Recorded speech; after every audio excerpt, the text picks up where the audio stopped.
that is Jens Jr., who is inside the isolation cage. And it made a funny squeaking noise just then. There he goes again. He's inside the isolation cage because you can see the mark on the top of his head when he moves.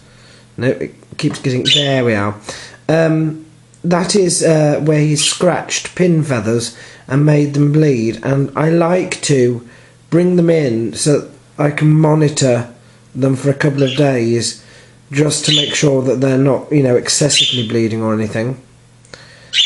The other thing I found with Jens on inspection was that he does seem to have some sort of lesion on his foot. It doesn't seem to hurt him, or, well, you can see for yourself. But it is a worry for me, because anything that's like, that could be an indicator that he's ill. Or it could be just that he's caught himself on something in the aviary, and open wounds, they can end up getting... And I think he just almost fell off the perch there. Oh, it's because this bit of the perch is bent down, you see. Anyway, yes, open wounds can get infected and lead to serious problems. So, I'm going to keep him in, and I might give... Every time he steps on this little bit that goes down, he nearly falls off. I have to say, it's quite funny to watch some of these birds when they're in the isolation cage.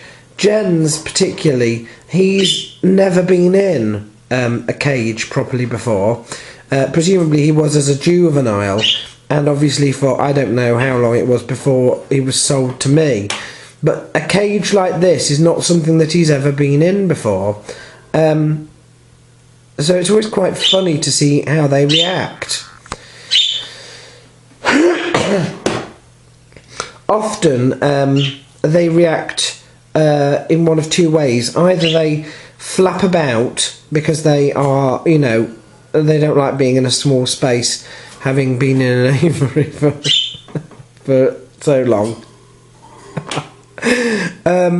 Or they sit absolutely bolt upright and absolutely still, petrified that it's a sign that I'm going to do something horrible to them. If you're a bird called Jens, and this went for the original as well as Jens Jr. here, yes, you do pretty much what he just did then.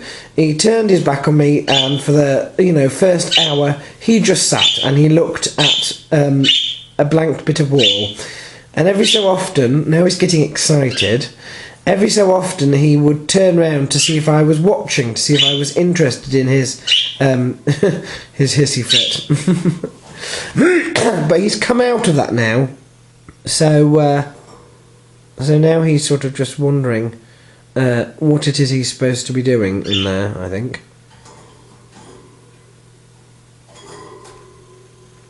Oh, and he's found the food. Nom nom nom.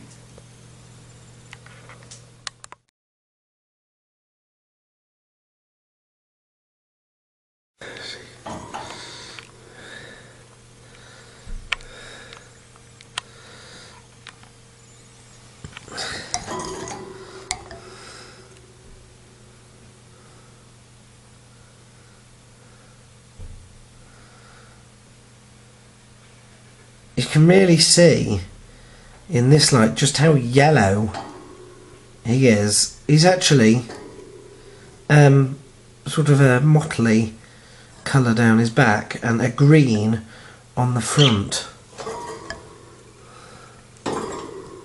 He's going to come across.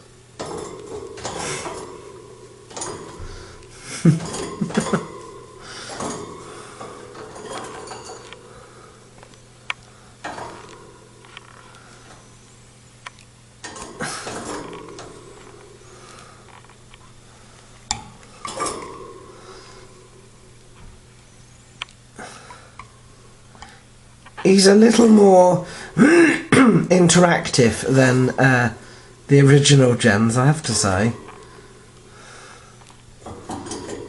He's not quite so... Whoops. That didn't go too well, did it?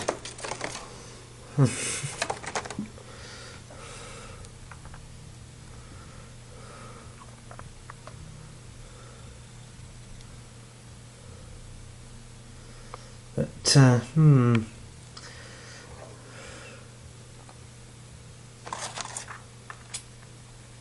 Whoops, was that a sneeze there?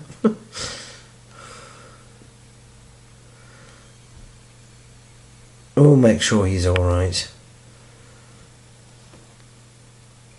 But you can see close up now when he turns around the damage he's done by itching those pin feathers.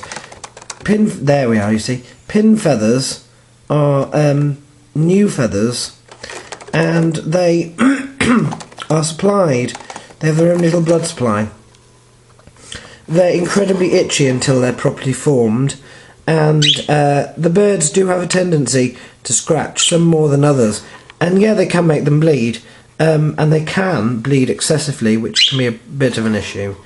So I always separate them if they're having pin feather problems that are really bad. The weather's just turned... There you see, he's itching it again. But the weather's just turned cold, so that's what sparked it off with Jens. And I will clean him up, you know, I do sort of... But he doesn't really like that very much. He tends to end up having a bath himself anyway, so, you know. Yeah, we can hear you.